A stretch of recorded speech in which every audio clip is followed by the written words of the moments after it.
عمران خان کو دی جانے والی اب کھلی چھوٹ جو ہے نا وہ ختم ہونے والی ہے، دن گنے جا چکے ہیں۔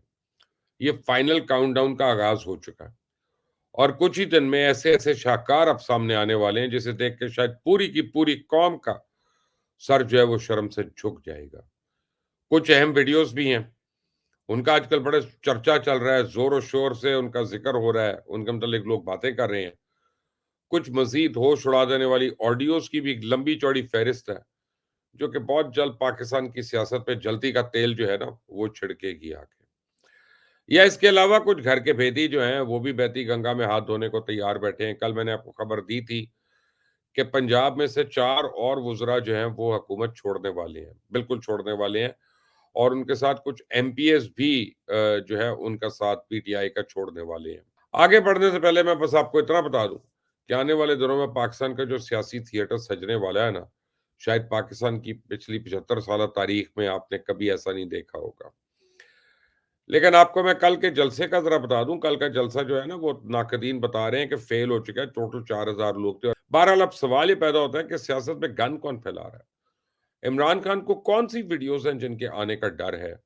اور ٹائیگر فورس کی ناکامی کے بعد انصاف فورس کو عمران خان کے کن کاموں پہ پردہ ڈالنے کا کام سونپا گیا؟ جیل بھرو تحریک، تحریک انصاف شروع کرنے والا خود عمران خان جو ہے گرفتاری کے خوف سے نا کیوں بار بار ضمانتیں کرواتا پھر رہا ہے؟ اور یہ ضمانتیں 5,000 روپے میں ہو رہی ہیں۔ بہرحال پنجاب میں وزیر داخلہ کی تبدیلی کی آخرکار ایک اندرونی کہانی بھی آ گئی۔ ماجرا کیا ہے وہ بھی بتاؤں گا۔ ان سب باتوں پہ آج میں اس ویڈیو میں بات کروں گا، لیکن آگے چلنے سے پہلے آپ نے اگر ابھی تک اس چینل کو سبسکرائب نہیں کیا، بیل آئیکن کو پریس نہیں کیا تو وہ ضرور کریے گا پلیز۔ مزید ویڈیوز جو ہیں پھر آپ ان سے محروم نہیں ہوں گے، وہ آپ کو وقت پہ مل جائیں گی۔ عمران خان کے خلاف ایف آئی اے نے ایک مقدمہ درج کیا ہے جو کہ اس نوعیت کا ایک اہم مقدمہ ہے، جس میں یہ شبہ ظاہر کیا جا رہا ہے کہ جس طرح طارق شفیع کے گھر چھاپے پر مارے گئے، جیسے تحریک انصاف کے ایک اور رہنما حامد زمان کو گرفتار کر لیا گیا، جیسے تحریک انصاف کے سینیٹر اور عمران خان کے بہت ہی قریبی ساتھی سیف اللہ نیازی کو گرفتار کیا گیا، بالکل شاید اب اسی طرح عمران خان نشانے کی زد پہ اور ان کو گرفتار کیا جا سکتا ہے۔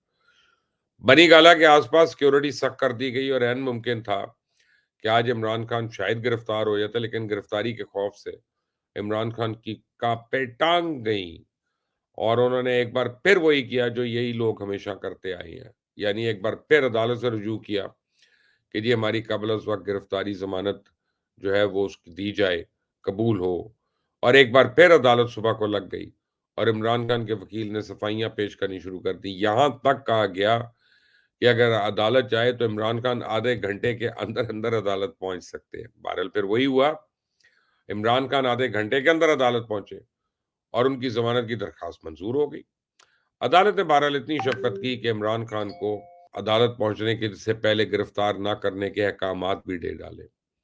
اب کوئی ہے ان سے پوچھنے والا کہ یہ تھی تمہاری جہاد کی داستان، یہ تھی تمہاری شجاعت، بہادری اور دلیری کی کہانیاں، یہ تھی ان کے ظلم کے خلاف کھڑے ہونے کی داستان۔ ہر روز عمران خان تو اپنے جلسوں میں بولتا رہتا ہے کہ ہم جیل بھرو تحریک کا آغاز کریں گے، ہم گرفتاری سے نہیں ڈرتے، ہم جیل سے نہیں ڈرتے۔ تو جیسے ہی پولیس کی تھوڑی سی بھی نفری بنی گالہ پہنچنے لگتی ہے، وہ چاہے افواہ ہی کیوں نہ ہو، تو پہلے سے ہی کہیں چھپ جاتے ہیں بھائی صاحب، یا پھر دوڑ کے ان کے وکیل ضمانتوں کے لیے پہنچ جاتے ہیں۔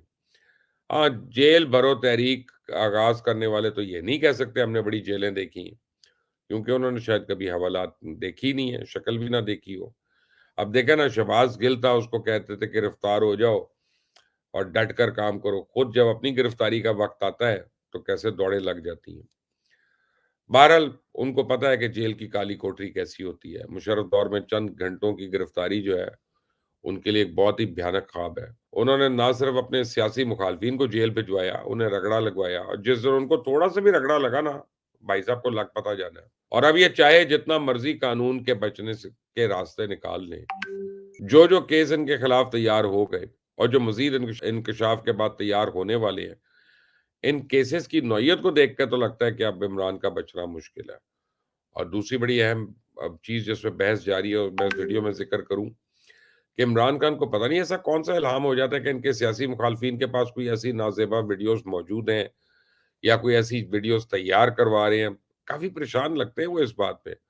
اپنے جلسوں میں بھی بار بار اسی طرف اشارہ کر رہے ہیں کہ میری گندی گندی ویڈیوز آنے والی ہیں، مجھے اب میری پارٹی کو گندا کرنے کی کوشش کی جا رہی ہے۔ لیکن مجھے بتائیں نا، آپ کو یا آپ کی پارٹی کو گندا کرنے کی ضرورت کیا ہے؟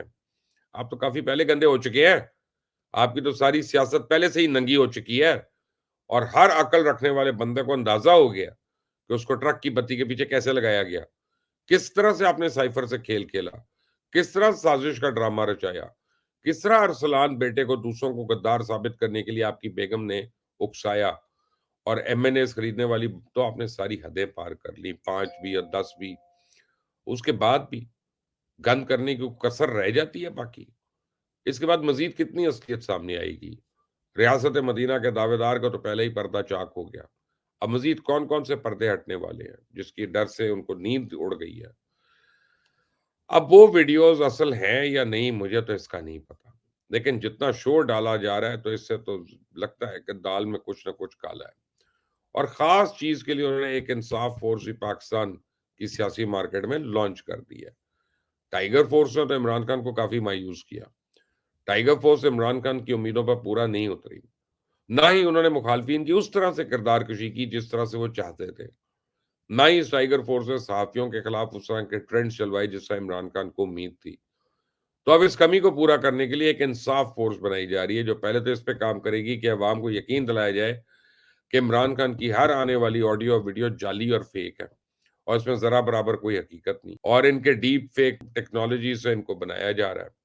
اس کے لیے ایک اجلاس بھی جاری ہے، ہنگامی بنیادوں پہ کچھ ایسی ویڈیوز بنوائی جا رہی ہیں جن سے عوام کو بیوقوف بنایا جائے کہ اس طرح سے یہ جعلی ویڈیوز اور آڈیوز جو ہے نا یہ بنتی ہیں، بناتے ہیں۔ دوسرا جو سب سے بڑا کام اس انصاف فورس کا ہوگا وہ ہوگا اس ملک اور اس قوم کی بچی کچی اخلاقیات جو ہے اس کا جنازہ نکالنا، اس ملک میں گالی کلچر کو پروان چڑھانا، لوگوں کی عزتیں اچھالنا، اور جو بھی تحریک انصاف یا عمران خان پہ تنقید کرے دن رات پوری محنت کے ساتھ اس کی کردار کشی کی جائے۔ یہ وہ دو اہم کام ہیں کہ جو عمران خان کے نزدیک وقت کی اہم ضرورت ہے، کیونکہ اب بچنے کے لیے کوئی اور چیز تو نظر بھی نہیں آ رہی۔ لوگ بھی بور ہو گئے ہیں نا، کیسز ہی بڑھتے جا رہے ہیں، اب آپ لوگ کسی نہ کسی طرح تو انگیج رکھنا ہی ہے آپ کو، تو اس لیے اب یہ اقدامات اٹھائے جائیں گے۔ اس کے ساتھ ہی پنجاب میں بھی گالی گلوچ کا کلچر جو ہے اس کو پروان چڑھانے کا پورا ایک منصوبہ بنا لیا گیا۔ سابق وزیر داخلہ ہاشم ڈوگر کے استعفے کے بعد اب عمران خان چاہتے ہیں کہ نیا وزیر داخلہ کوئی ایسا ہو جو ان کا زرخرید غلام بن کر رہے، کیونکہ ہاشم ڈوگر نے تو بہت سی باتیں ماننے سے انکار کر دیا۔ ان تو شہباز گل کے معاملے پر بھی عمران خان کی مخالفت کی، اور اس کے بعد لانگ مارچ کے معاملے پہ بھی عمران خان کو مدد کرنے کے لیے صاف انکار کر دیا۔ اس کے بعد زبردستی ان کا استعفیٰ لیا گیا۔ اب میرے ذرائع کے مطابق کوئی ایسا چرب زبان وزیر داخلہ آنے والا ہے جس کے پاس دو صلاحیتیں ہوں گی۔ ایک تو وہ ملک کی بجائے عمران خان کا نوکر ہوگا، اس کے ہر دیے گئے حکم کی پاسداری کرے گا، تعمیل کرے گا، انکار کا لفظ اس کے آس پاس بھی نہیں بھٹکے گا، اور دوسرے نمبر پر وہ پنجاب کو وفاق کے خلاف ایک کھاڑا بنا کر پیش کرے گا۔ لانگ مارچ اگر کبھی بھی ہو تو عمران خان کی اس ہر والے سے مدد کی جائے گی، پولیس کی نفری بھی لوگوں کی حفاظت کے لیے دی جائے گی، اور اس کے ساتھ ہی چودھری پرویز الہی پہ بھی وہ نظر رکھ لے گا، کیونکہ عمران خان کے نزدیک چودھری پرویز الہی کی سیاسی سرگرمیاں مشکوک ہیں، اور عمران خان کو یہ ڈر ہے کہ کہیں چودھری پرویز الہی ان کو ڈبل کراس نہ کر جائے۔ اور اس کام کے لیے جو سوٹیبل لوگ ہیں ان میں سے ایک تو شہباز گل ہے، جس کا نام برائے مشیر وزیر داخلہ کے طور پہ آ رہا ہے۔ وہ فورن نیشنل ہے، اس کا تو مجھے نہیں پتا کہ وہ کیسے کریں گے۔ دوسرا نام میاں اسلم اقبال کا سامنے آ رہا ہے، لیکن میاں اسلم اقبال بھی ایک شریف النفس انسان ہے، ہو سکتا ہے وہ عمران خان کے غیر قانونی خواہشوں کا احترام نہ کریں۔ تو اب یہ عمران خان پہ خود ڈپینڈ کرتا ہے، منحصر ہے کہ وہ کس کے نام کا قرآن نکال دیں اور کون کون ان کے احکامات کو پورا کرے۔ پاکستان کی سیاسی تاریخ جو ہے اس میں شاید ہی کبھی حالات اس قدر دلچسپ ہوں جتنے آج کل ہیں، اور آنے والے دنوں میں مزید ہونے والے ہیں۔ ابھی اور بڑی سی چیزیں ہیں جو آپ تک پہنچانی ہیں، بہت سے راز ہیں جو کھلنے باقی ہیں۔ میرا آپ سے وعدہ ہے کہ ہر چیز آپ تک پہنچے گی جس کا آپ نے سوچا بھی نہیں ہوگا۔ چینل کو سبسکرائب کریں، بیل آئیکن پریس کریں۔ اللہ حافظ۔